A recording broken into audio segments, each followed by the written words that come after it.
Guten Morgen, liebe Hundefreunde. Heute haben wir ein kurzes Video für euch zu einem erfreulichen Anlass. Wir haben im Landseer Genomprojekt ein kleines Etappenziel erreicht. Landseer Genomprojekt, alles begann im Jahr 2019. Da war mein Kompagnon hier noch gar nicht geboren. 9 Landseerfreunde sind zusammengekommen und haben von ihren Fellnasen Blutproben entnehmen lassen.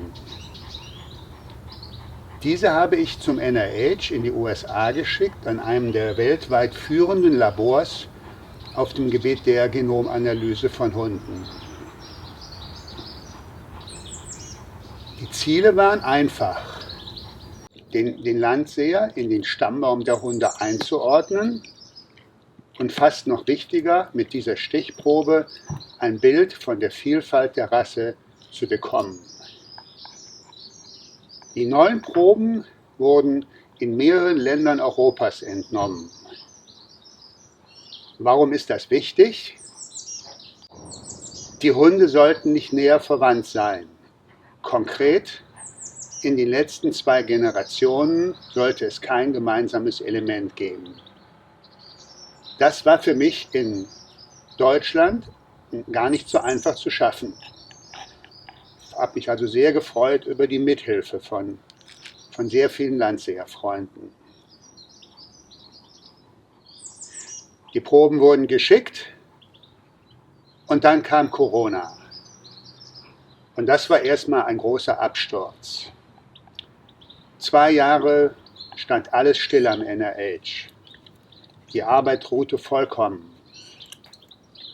Danach wurde sie wieder aufgenommen, aber die Forschungsinteressen hatten sich leicht gewandelt.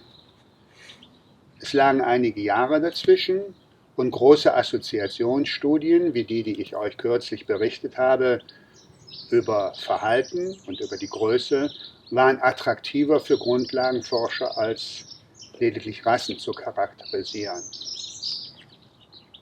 Aber ich bin am Ball geblieben und habe die ganzen Jahre über immer in den Studien geguckt, welche Proben verwendet worden sind. Mühsam ernährt sich das Eichhörnchen. Und siehe da, im Jahre 2022 war in einer sehr großen Studie, waren unsere Landseerproben dabei. Hier habe ich einen Screenshot davon gemacht.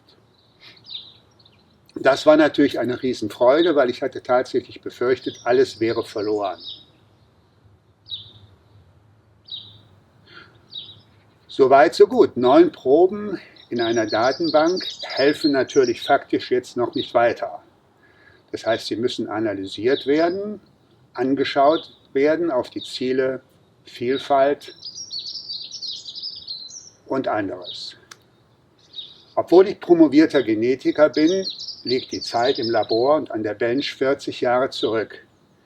Mir ist schon in der Krebsforschung eines Gute gelungen, was den Menschen auch heute hilft, aber diese Analyse selber zu machen, traue ich mir schlichtweg nicht zu. Mir fehlen die Tools. In diesem Video suche ich also auch nach Mitstreitern, die eventuell Interesse haben, die ein gutes Labor kennen, an einer Uni, sich die Sequenzen anzuschauen. Sie sind natürlich zugänglich über die Accession Numbers. Es ist etwas für einen Sommerstudenten oder zum Warmlaufen für einen Postdoc. Und ich hoffe tatsächlich, dass sich jemand findet, der sagt, ich schaue mir das mal an.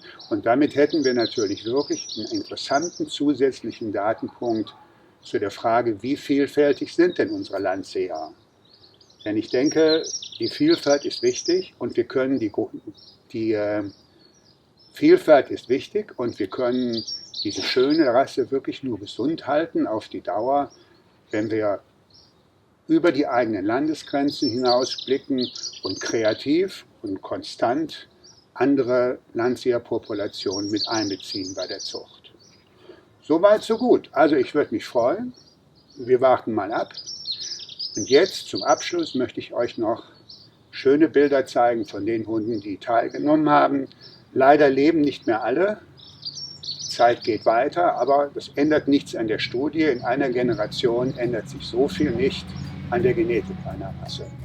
Dankeschön, vielen Dank fürs Zuschauen und wie immer, wenn ihr das mögt, was wir zeigen, würden wir uns natürlich über ein Abonnement sehr freuen. Tschüss. Ja, gut gemacht. Du bist aber ein guter Mann. Du bist ein guter Mann. Hast du gut gemacht. Du hast das schön gemacht.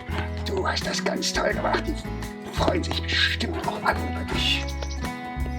So, so.